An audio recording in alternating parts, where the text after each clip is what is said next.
Hey everyone, it's Victoria, and today we're going to be talking about unbundling with modifier 59 and the XESPU. If you're new to my channel, every week I post tips, tricks, and tutorials on medical coding, HIM, compliance, healthcare business, and industry trends.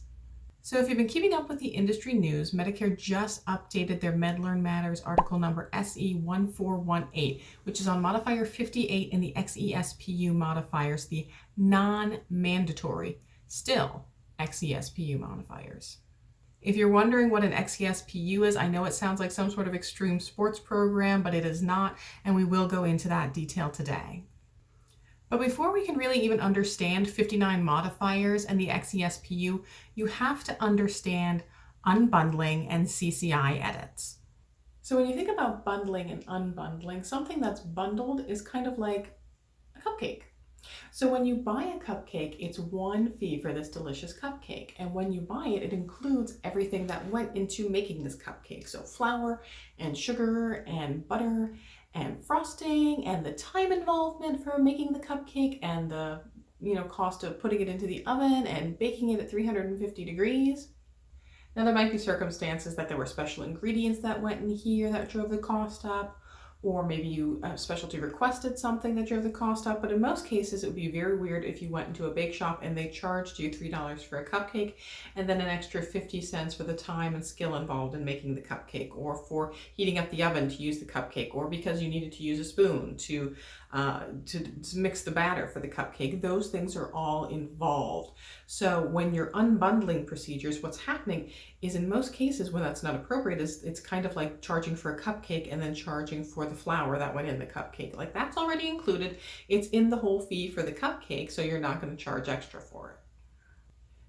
Are there certain circumstances where maybe you could go to a grocery store and get a cupcake and a stick of butter at the same time, and those are totally separate things? Yes, and in the medical coding spectrum, that's where we would use our appropriate modifiers. But in most cases, when you're going for cupcakes and you're just buying cupcakes, all you get billed for is the cupcake. Now let's go back to talking about CCI edits before I wind up eating all these cupcakes. There are NCCI edits, or sometimes we just call them the CCI edits, for hospital or facility services, and then for practitioner provider-based services. In physician billing, we have the PTP edits, which are procedure to procedure, so procedures that shouldn't be billed together. And then there's the MUEs, the medically unlikely edits, so procedures that you shouldn't bill more than a certain number of in a day. For example, carpal tunnel surgery. You only have 2 wrists, so the maximum amount of carpal tunnel surgeries you can do in a day would be 2. So if Medicare sees someone that's trying to bill for 13 of them, they might go, oh yeah, well, someone might have fat fingered that when they were keying it in, and they'll reject it out because they know that it's unlikely that you would have that many for the same patient in the same day. So one of the things I want to do today is show you how to find the CMS and CCI edits on the CMS website and how to interpret them. So let's take a look. So if you're here at cms.gov and you click here on the button that says Medicare, underneath billing and CMS forms and coding, you'll find the National Correct Coding Initiative edits. When you click on there, it'll give you the policy archive. That's really important to know. The medically unlikely edits, which are the ones we said are the quantity-based edits, and then the P2P coding edits, which are our procedure to procedures. When you go to the P2P edits, it will show you the hospital P2P edits, the practitioner PTP edits, and they are updated quarterly. So these are the most recent as of this date of recording, so January 1st, 2020. If we click the button here for the PTP edits for this code range, you can see when it opens up, you have to hit that you accept the terms of service, you open up the zip file, and when you open up this long Excel file, it will list for you a whole bunch of CPT codes, and it'll give you the column 1 and the column 2. Over here we have the effective date and the date of deletion if it was deleted, and then here we have the modifier column. You can see here that 0 means modifier is not allowed, which means under no circumstances can you put a modifier to unbundle those services. If it's a 1, that means it's allowed, which means that in certain circumstances where it's appropriate, you can bill a modifier. And again, that's only if it's appropriate in those certain circumstances. The 9 essentially means that it is not applicable, so it's just not related, not relevant, or it's been deleted. So if we look at this one for like lesion codes include simple closure. So all the simple closure codes are included. And then other things like other type of skin procedures, they say that you might not do at the same time. Now, here's where coders get confused, is how do we know whether or not it is or is not appropriate to put a modifier on to unbundle these procedures?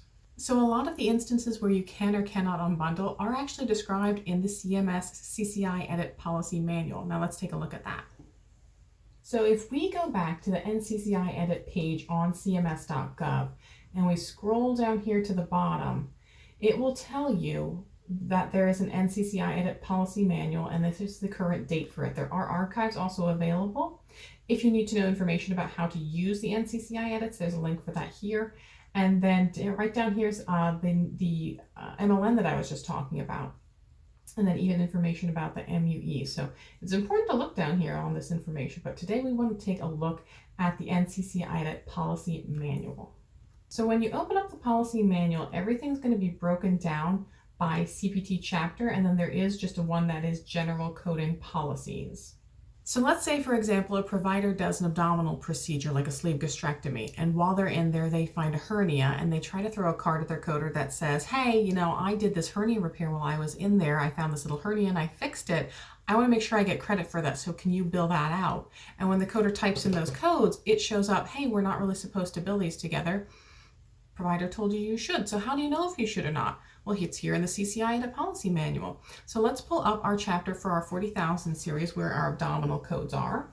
So here's the chapter for our digestive system codes, our 40,000 range. And what we can do is, if you're familiar with Control F, just to find things, we can type in here hernia.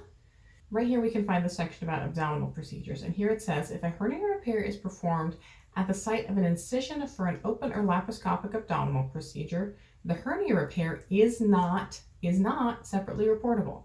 The hernia is separately reportable if it's performed at a site other than the incision and is medically reasonable and necessary. An incidental hernia repair shall not be reported separately.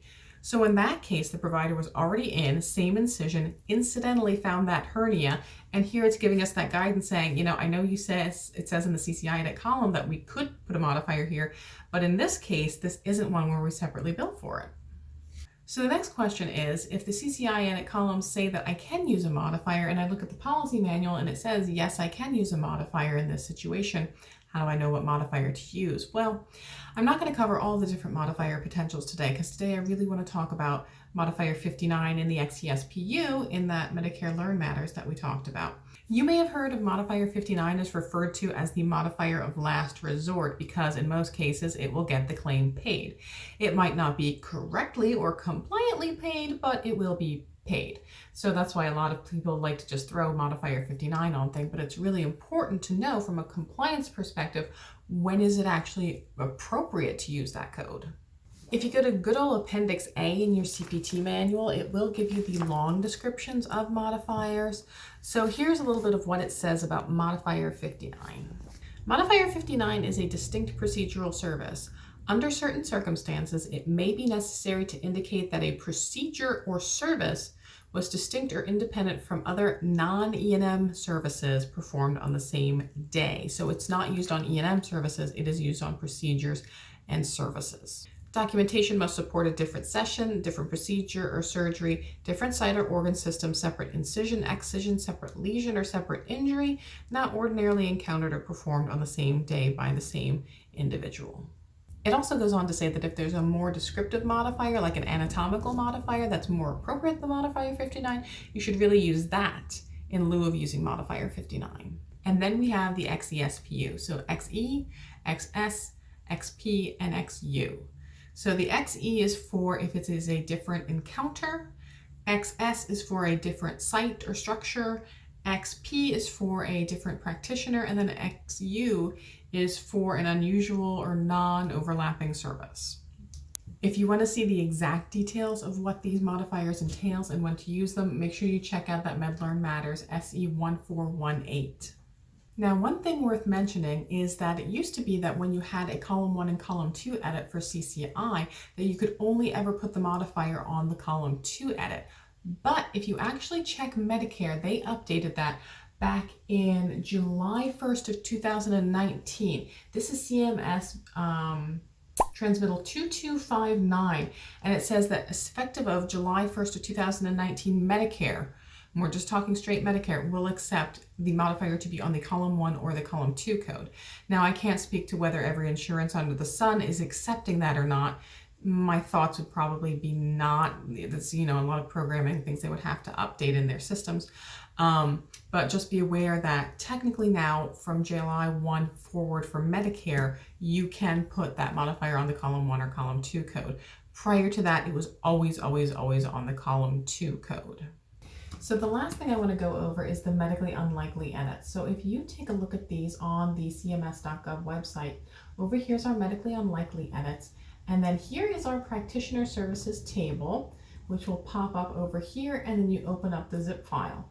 When you open these up, you can see the file for the MUE value. So how many of these can we bill in a day? So all of these that say 1, Medicare will only pay for 1 service in a day. Where it says 2, Medicare will pay for 2 services in a day. If we take a look here where it says 21930, that's a lipoma of the back. So Medicare is saying we're only going to pay for 5 of those in a day. And that's based off of clinical data. So for some of these, they give you reasons for why that MUE rationale. So in this case, it's just clinical data. Some are anatomic considerations. So anatomically, you may only have 1 or 2 of these organs or systems. So you could only have so many in a day. Others, they do have policy on, or there is because of a CMS clinical work group. So for these ones where it says they can only bill 5 in a day, I've heard some billers say that they can break them down onto separate lines, and if they submit them with the notes, that if they do in fact do more than 5 of a day and they can support it, that sometimes they will get Medicare to pay for them. But in most cases, Medicare will only pay for 5 of these procedures in a day. So you can kind of take a look here and see the quantity maximum that Medicare will cover for that same service in a day. Now that's just your basic overview. So if you really want to know the deep down nitty-gritty details of CCI edits and MUEs, definitely go to cms.gov and look up the information for yourself. So did you find this video helpful? If so, please let me know in the comments section. Make sure you give the video a big thumbs up and make sure you subscribe and hit that bell for alerts so you don't miss another helpful episode. I hope to see you back next week to fine-tune your medical coding mastery and keep on coding on.